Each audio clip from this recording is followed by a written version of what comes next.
préparant un petit peu ce live, on s'était dit, Mamadi et comme moi, on déteste le CV. Mmh. Moi, en l'occurrence, c'est hyper simple de mentir avec un CV, donc autant ne pas l'utiliser. Mmh. Et toi, de ton côté, tu es plus dans l'aspect technique et ça a aussi cette particularité-là sur un CV, c'est que tech et CV, ça fait hyper froid.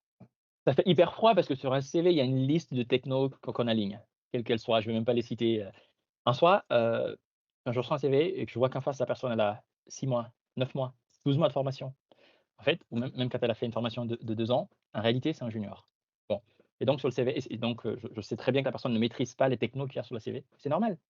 Notre métier est beaucoup plus complexe que ça. Moi, j'ai 15 ans d'expérience dans la tech et en réalité, je sais que pour maîtriser certaines choses, il faut des années de pratique et donc un CV ne me dit rien là-dessus. Je préfère une approche beaucoup plus différente. Je préfère que les gens viennent me voir avec, un portfolio. On peut appeler parfois un side project.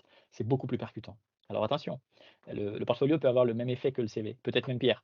Un portfolio qui contient un album photo, portfolio qui concerne un jeu, Motus, un portfolio qui affiche une application météo, c'est sans intérêt pour ton interlocuteur et en soi, c'est des ça ne répond pas à des douleurs des entreprises. Ce n'est pas assez percutant. Ça ne dit rien sur la capacité à faire, sur le potentiel du candidat. Je préfère partir sur des sujets de fond qui répondent à des vraies douleurs d'entreprise, de TPE, de PME et ça pour le coup, ça amène beaucoup, beaucoup de valeur. Top! Ça me fait penser, tu vois, une piste d'idée, hein.